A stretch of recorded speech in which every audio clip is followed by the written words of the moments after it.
मेरे प्यारे देशवासियों, नमस्कार। 76वें स्वाधीनता दिवस की पूर्व संध्या पर देश विदेश में रहने वाले सभी भारतीयों को मैं हार्दिक बधाई देती हूँ। इस गौरवपूर्ण अवसर पर आपको संबोधित करते हुए मुझे बहुत खुशी हो रही है। एक स्वाधीन देश के रूप में भारत 75 साल पूरे कर रहा है। 14 अगस्त के दिन को विभाजन विभीषिका स्मृति दिवस के रूप में मनाया जा रहा है।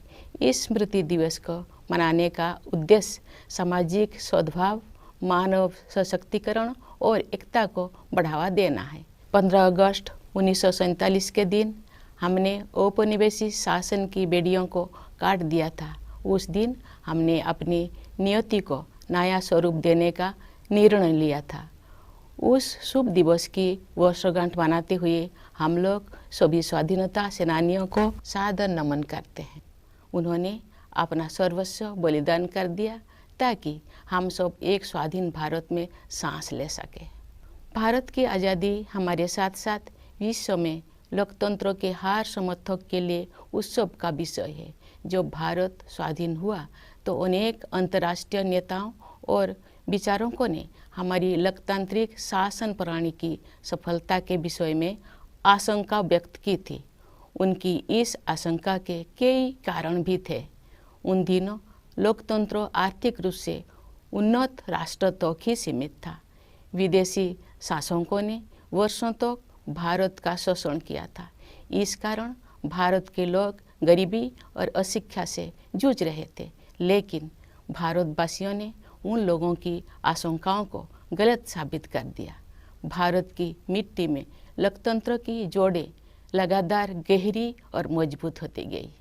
अधिकांश लोकतांत्रिक देशों में वोट देने का अधिकार प्राप्त करने के लिए महिलाओं को लंबे समय तक संघर्ष करना पड़ा। लेकिन हमारे गणतंत्र की शुरुआत से ही भारत ने सार्वभौमिक वयस्क मताधिकार को अपनाया। इस प्रकार आधुनिक भारत के निर्माताओं ने प्रत्येक वयस्क नागरिकों को राष्ट्र निर्माण की सामूहिक प्रक्रिया में भाग लेने का अवसर प्रदान किया। भारत को यह श्रेय जाता है कि उसने विश्व समुदाय को लोकतंत्र की वास्तविक क्षमता से परिचित कराया। मैं मानती हूँ कि भारत की ये उपलब्धि केवल संयोग नहीं थी। सभ्यता के आरंभ में ही भारत भूमि के संतों और महात्माओं ने सभी प्राणियों की समता व एकता पर आधारित जीवन दृष्टि विकसित कर ली थी। महात्मा गांधी जैसे महानायक के नेतृत्व में हुई स्वाधीनता संग्राम के दौरान हमारे प्राचीन जीवन मूल्यों को आधुनिक युग में फिर से स्थापित किया गया। इसी कारण से हमारे लोकतंत्र में भारतीयता के तत्व दिखाई देते हैं। गांधी जी सत्ता के विकेंद्रीकरण और जनसाधारण को अधिकार संपन्न बनाने के पक्षधर थे। पिछले 75 सप्ताह से हमारे देश में स्वाधीनता संग्राम के महान आदर्शों का स्मरण किया जा रहा है। आज़ादी का अमृत महोत्सव मार्च 2021 में दांडी यात्रा की स्मृति को फिर से जीवंत रूप देकर शुरू किया गया है। उस युगांतरकारी आंदोलन में हमारे संघर्ष को विश्व पटल पर स्थापित किया था। उसे सम्मान देकर हमारे इस महोत्सव की शुरुआत की गई। ये महोत्सव भारत की जनता को समर्पित है। देशवासियों द्वारा हासिल की गई सफलता के आधार पर आत्मनिर्भर भारत के निर्माण का संकल्प भी इस उत्सव का हिस्सा है। हर आयु वर्ग के नागरिक पूरे देश में आयोजित इस महोत्सव के कार्यक्रम में उत्साहपूर्वक भाग ले रहे हैं। ये भव्य महोत्सव अब हर घर तिरंगा अभियान के साथ आगे बढ़ रहा है।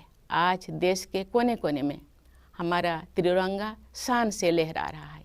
स्वाधीनता आंदोलन के आदर्शों के प्रति इतने व्यापक स्तर पर लोगों में जागरूकता को देखकर हमारे स्वाधीनता सेनानी अवश्य प्रफुल्लित हुए होते। हमारा गौरवशाली स्वाधीनता संग्राम इस विशाल भारत भूमि में बहादुरी के साथ संचालित होता रहा। अनेक महान स्वाधीनता सेनानियों ने वीरता के उदाहरण प्रस्तुत किए और राष्ट्र जागरण की मशाल अगली पीढ़ी को सौंपे। अनेक वीर योद्धाओं तथा उनके संघर्षों, विशेषकर किसानों और आदिवासी समुदाय के वीरों का योगदान एक लंबे समय तक सामूहिक स्मृति से बाहर रहा। पिछले वर्ष से हर 15 नवंबर को जनजातीय गौरव दिवस के रूप में मनाने का सरकार का निर्णय स्वागत योग्य है। हमारे जनजातीय महानायक केवल स्थानीय या क्षेत्रीय प्रतीक नहीं है, बल्कि ये पूरे देश के लिए प्रेरणा का स्रोत है। प्यारे देशवासियों, एक राष्ट्र के लिए, विशेष रूप से भारत जैसे प्राचीन देश के लंबे इतिहास में 75 वर्ष का समय बहुत छोटा प्रतीत होता है, लेकिन व्यक्तिगत स्तर पर ये कालखंड एक जीवन यात्रा जैसा है। हमारे वरिष्ठ नागरिकों ने अपने जीवन काल में अद्भुत परिवर्तन देखे हैं। ये गवाह है कि कैसे आज़ादी के बाद सभी पीढ़ियों ने कड़ी मेहनत की, विशाल चुनौतियों का सामना किया और स्वयं अपने भाग्य विधाता बने। इस दौर में हमने जो कुछ सीखा है वो सब उपयोगी साबित होगा, क्योंकि हम राष्ट्र की यात्रा में एक ऐतिहासिक पड़ाव की ओर आगे बढ़ रहे हैं। हम सब 2047 में स्वाधीनता के शताब्दी उत्सव तक की 25 वर्षों की अवधि यानी भारत के अमृत काल में प्रवेश कर रहे हैं। हमारा संकल्प है कि वर्ष 2047 तक हम अपने स्वाधीनता सेनानियों के सपनों को पूरी तरह साकार कर लेंगे। इसी कालखंड में हम बाबा साहेब भीमराव अंबेडकर के नेतृत्व में संविधान का निर्माण करने वाला विभूतियों के विजन को साकार कर चुके होंगे। एक आत्मनिर्भर भारत के निर्माण में हम पहले से ही तत्पर हैं। वो एक ऐसा भारत होगा जो अपनी संभावनाओं को साकार कर चुका होगा। दुनिया ने हाल के वर्षों में एक नए भारत को उभरते हुए देखा है। खासकर कोविड-19 के प्रकोप के बाद इस महामारी का सामना हमने जिस तरह किया है, उसकी सर्वत्र सराहना की गई है। हमने देश में ही निर्मित वैक्सीन के साथ मानव इतिहास का सबसे बड़ा टीकाकरण अभियान शुरू किया। पिछले महीने हमने 200 करोड़ वैक्सीन कवरेज का आंकड़ा पार कर दिया है। इस महामारी का सामना करने में हमारी उपलब्धियां विश्व के अनेक विकसित देशों से अधिक रही है। इस प्रशंसनीय उपलब्धि के लिए हम अपने वैज्ञानिकों, डॉक्टरों, नर्सों, पैरामेडिक्स और टीकाकरण से जुड़े कर्मचारियों के आभार हैं। इस आपदा में कोरोना योद्धाओं द्वारा किया गया योगदान विशेष रूप से प्रशंसनीय है। कोरोना महामारी ने पूरे विश्व में मानव जीवन और अर्थव्यवस्थाओं पर कठोर प्रहार किया है। जब दुनिया इस गंभीर संकट के आर्थिक परिणामों से जूझ रही थी, तब भारत ने स्वयं को संभाला और अब पुनः तीव्र गति से आगे बढ़ने लगा है। इस समय भारत दुनिया में सबसे तेजी से बढ़ रही प्रमुख अर्थव्यवस्था में से एक है। भारत को स्टार्टअप इकोसिस्टम का विश्व में ऊंचा स्थान है। हमारे देश में स्टार्टअप्स की सफलता, विशेषकर यूनिकॉर्न्स की बढ़ती हुई संख्या हमारी औद्योगिक प्रगति का शानदार उदाहरण है। विश्व में चल रही आर्थिक कठिनाई के विपरीत भारत की अर्थव्यवस्था को तेजी से आगे बढ़ाने के श्रेय सरकार तथा नीति निर्माताओं को जाता है। पिछले कुछ वर्षों के दौरान फिजिकल और डिजिटल इंफ्रास्ट्रक्चर के विकास में अभूतपूर्व प्रगति हुई है। प्रधानमंत्री गति शक्ति योजना के द्वारा कनेक्टिविटी को बेहतर बनाया जा रहा है। परिवहन के जल, थल, वायु आदि पर आधारित सभी माध्यमों को भलीभांति एक दूसरे के साथ जोड़कर पूरे देश में आवागमन को सुगम बनाया जा रहा है। प्रगति के प्रति हमारे देश में दिखाई दे रही उत्साह का श्रेय कड़ी मेहनत करने वाले हमारे किसान व मजदूर भाई बहनों को भी जाता है। साथ ही व्यवसाय की सूझबूझ से समृद्धि का सृजन करने वाले हमारे उद्यमियों को भी जाता है। सबसे अधिक खुशी की बात है कि देश का आर्थिक विकास और अधिक समावेशी होता जा रहा है तथा क्षेत्रीय विषमताएं भी कम हो रही है। लेकिन ये तो केवल शुरुआत ही है। दूरगामी परिणाम वाले सुधारों और नीतियों द्वारा इन परिवर्तनों की आधारभूमि पहले से ही तैयार की जा रही थी। उदाहरण के लिए डिजिटल इंडिया अभियान द्वारा ज्ञान पर आधारित अर्थव्यवस्था की आधारशिला स्थापित की जा रही है। राष्ट्रीय शिक्षा नीति का उद्देश्य भावी पीढ़ी को औद्योगिक क्रांति के अगले चरणों के लिए तैयार करना तथा उन्हें हमारी विरासत के साथ फिर से जोड़ना भी है। आर्थिक प्रगति से देशवासियों का जीवन और भी सुगम होता जा रहा है। आर्थिक सुधारों के साथ साथ जन कल्याण के नए कदम भी उठाया जा रहे हैं। प्रधानमंत्री आवास योजना की सहायता से गरीब के पास स्वयं का घर होना अब एक सपना नहीं रह गया, बल्कि सच्चाई का रूप ले चुका है। इसी तरह जल जीवन मिशन के अंतर्गत हर घर जल योजना पर कार्य चल रहा है। इन उपायों का और उसी तरह के अन्य प्रयासों का उद्देश्य सभी को, विशेषकर गरीबों को, बुनियादी सुविधाएं प्रदान करना है। भारत में आज संवेदनशीलता व करुणा के जीवन मूल्यों को प्रमुखता दी जा रही है। इन जीवन मूल्यों का मुख्य उद्देश्य हमारे वंचित, जरूरतमंदों तथा समाज के हाशिए पर रहने वाले लोगों के कल्याण हेतु कार्य करना है। हमारे राष्ट्रीय मूल्यों को नागरिकों के मूल कर्तव्यों के रूप में भारत के संविधान में समाहित किया गया है। देश के प्रत्येक नागरिक से मेरा अनुरोध है कि वे अपने मूल कर्तव्यों के बारे में जानें, उनका पालन करें, जिससे हमारा राष्ट्र नई ऊंचाइयों को छू सके। प्यारे देशवासियों, आज देश में स्वास्थ्य, शिक्षा और अर्थव्यवस्था तथा उनके साथ जुड़े अन्य क्षेत्रों में जो अच्छे बदलाव दिखाई दे रहे हैं, उनके मूल में सुशासन पर विशेष बल दिए जाने की प्रमुख भूमिका है। जब राष्ट्र सर्वोपरि की भावना से कार्य किया जाता है तो उसका प्रभाव प्रत्येक निर्णय एवं कार्य क्षेत्र में दिखाई देता है। ये बदलाव विश्व समुदाय में भारत की प्रतिष्ठा में भी दिखाई दे रहा है। भारत के नया आत्मविश्वास का स्रोत देश के युवा, किसान और सबसे बढ़कर देश की महिलाएं हैं। अब देश में स्त्री पुरुष के आधार पर असमानता कम हो रही है। महिलाएं अनेक रूढ़ियों और बाधाओं को पार करते हुए आगे बढ़ रही हैं।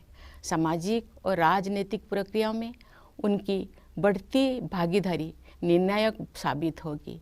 आज हमारी पंचायती राज संस्थाओं में निर्वाचित महिला प्रतिनिधियों की संख्या 14 लाख से कहीं अधिक है। हमारे देश की बहुत सी उम्मीदें हमारी बेटियों पर टिकी हुई है। समुचित अवसर मिलने पर वह शानदार सफलता हासिल कर सकती है। अनेक बेटियों ने हाल ही में संपन्न हुए राष्ट्रमंडल खेलों में देश का गौरव बढ़ाया है। हमारे खिलाड़ी अन्य अंतर्राष्ट्रीय प्रतियोगिताओं में भी देश को गौरवान्वित कर रहे हैं। हमारे बहुत से विजेता समाज के वंचित वर्गों में से आते हैं। हमारी बेटियां फाइटर पायलट से लेकर स्पेस साइंटिस्ट होने तक हर क्षेत्र में अपना परचम लहरा रहे हैं। प्यारे देशवासियों, जब हम स्वाधीनता दिवस मनाते हैं तो वास्तव में हम अपनी भारतीयता का उत्सव मनाते हैं। हमारा भारत अनेक विविधताओं से भरा देश है, परंतु इस विविधता के साथ ही हम सभी में कुछ ना कुछ ऐसा है जो एक समान है। यही समानता हम सभी देशवासियों को एक सूत्र में पिरोती है तथा एक भारत श्रेष्ठ भारत की भावना के साथ आगे बढ़ने के लिए प्रेरित करती है। भारत अपने पहाड़ों, नदियों, झीलों और वनों तथा उन क्षेत्रों में रहने वाले जीव जंतुओं के कारण भी अत्यंत आकर्षक है। आज जब हमारे पर्यावरण के सम्मुख नई नई चुनौतियां आ रही है, तब हमें भारत की सुंदरता से जुड़ी हर चीज़ का दृढ़तापूर्वक संरक्षण करना चाहिए। जल, मिट्टी और जैविक विविधता का संरक्षण हमारी भावी पीढ़ियों के प्रति हमारा कर्तव्य है। प्रकृति की देखभाल माँ की तरह करना हमारी भारतीय संस्कृति का अभिन्न अंग रहा है।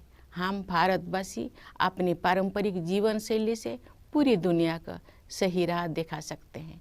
योग एवं आयुर्वेद विश्व समुदाय को भारत का अमूल्य उपहार है, जिसकी लोकप्रियता पूरी दुनिया में निरंतर बढ़ रही है। प्यारे देशवासियों, हमारे पास जो कुछ भी है वो हमारी मातृभूमि का दिया हुआ है। इसलिए हमें अपने देश की सुरक्षा, प्रगति और समृद्धि के लिए अपना सब कुछ अर्पण कर देने का संकल्प लेना चाहिए। हमारे अस्तित्व की सार्थकता एक महान भारत के निर्माण में ही दिखाई देगी। कन्नड़ भाषा के माध्यम से भारतीय साहित्य को समृद्ध करने वाले महान राष्ट्रवादी कवि कुवेंपु ने कहा है, नानु अड़िए नीनु अड़िए नम्मा एलुबुगोड़ मेले मूडुबुदु नव Bharat दलीले।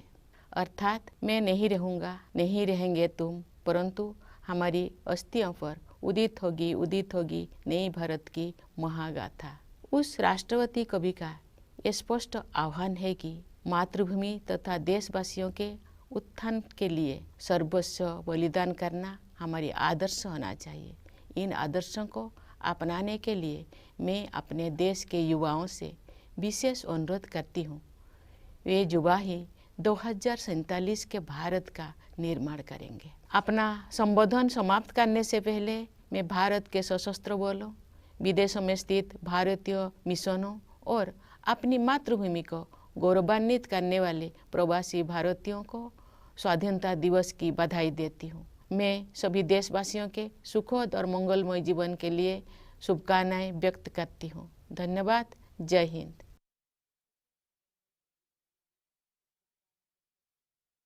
My dear fellow citizens, Namaskar. My heartiest greetings in advance to all Indians living in the country and abroad on the eve of the 76th Independence Day. I am delighted to address you on this momentous occasion. India is completing 75 years as an independent nation. 14 August is observed as Partition Horrors Remembrance Day, so as to promote social harmony, unity and empowerment of people. Tomorrow marks the day when we had freed ourselves from the shackles of colonial rulers and decided to reshape our destiny. As all of us celebrate the anniversary of that day, we vow to all those men and women who made enormous sacrifices to make it possible for us to live in a free India. It is a cause of celebration not only for all of us, but also for every advocate of democracy around the world. When India won independence, there were many international leaders and experts who were skeptical about the success of democratic form of government in India. They had their reasons to be doubtful. In those days, democracy was limited to economically advanced nations. India, after so many years of exploitation at the hands of foreign rulers, was marred by poverty and illiteracy. But we Indians proved the skeptic wrong. Democracy not only grew roots in this soil, it was enriched too. In most other well-established democracies, women had to wage long drawn struggle to get the right to vote. But India adopted universal adult franchise right since the beginning of the Republic. Thus, the makers of modern India enabled each and every adult citizen to participate in the collective process of nation building. Thus, India can be credited to have helped the world discover the true potential of democracy.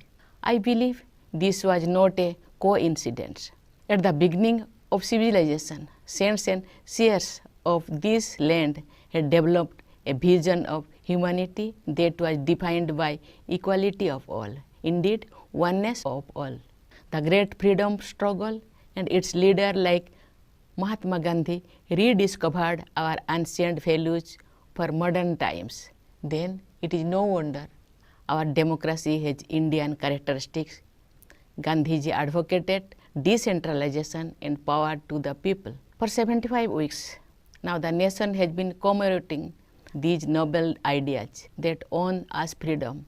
In March 2021, we began the Azadi Ka Amrit Mahotsav with the reenactment of the Dandi March. This way, Our celebration began with a tribute to that watershed event which had put our struggle on the world map. This festival is dedicated to the people of India. Based on the success achieved by the people, the resolve to build Atmanirbhar Bharat is also a part of this Mahotsav. Citizens from all age groups have keenly participated in a series of events held across the country. This grand festival is going ahead with the Har Ghar Triranga Abhiyan. The Indian tricolors are fluttering in every nook and corner of the country. Great martyrs would have been thrilled to see the spirit of the independence movement coming alive again on such a massive scale. Our glorious freedom struggles was waged bravely across the vast territory of our country. Many great freedom fighters did their duty and passed on the torch of awakening, leaving little trace on their heroic deeds. Forgotten for long were many heroes and their struggles, especially among the peasants and tribal population.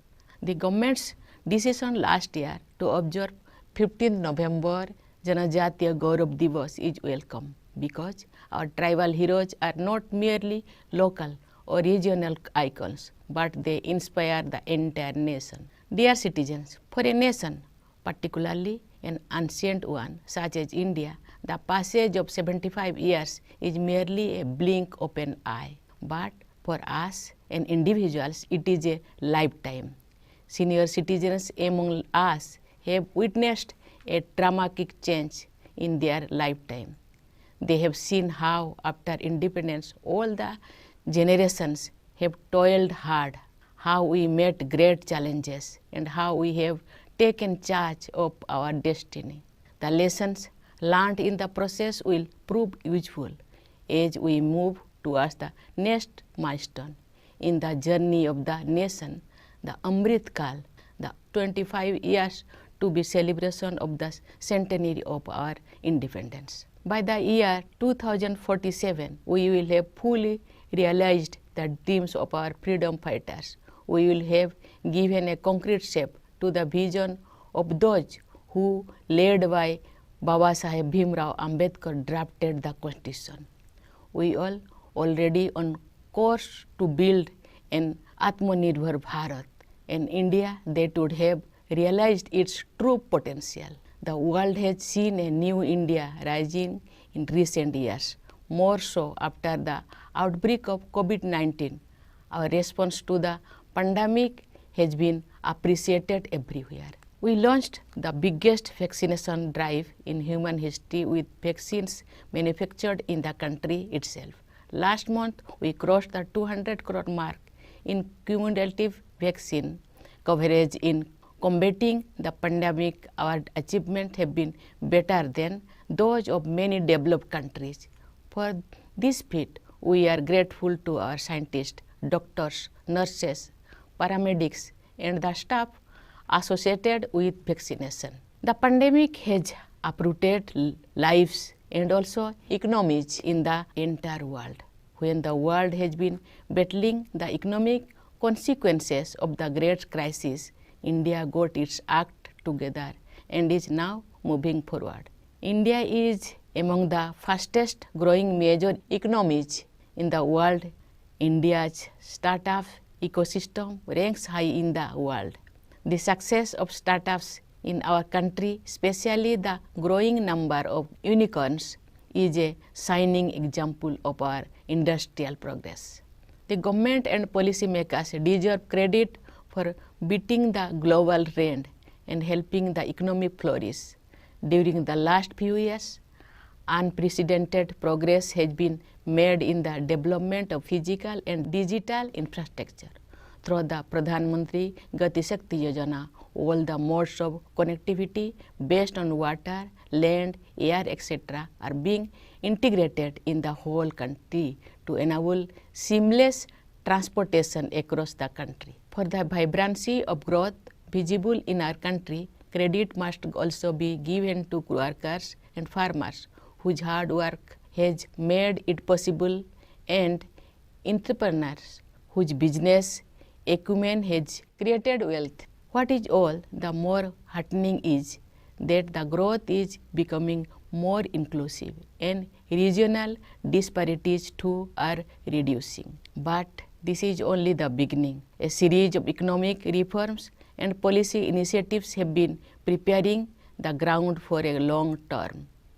Digital India, for example, is creating the bedrock of a knowledge economy. The national education policy is aimed at preparing the future generation for the next stage of industrial revolution while also reconnecting it with our heritage.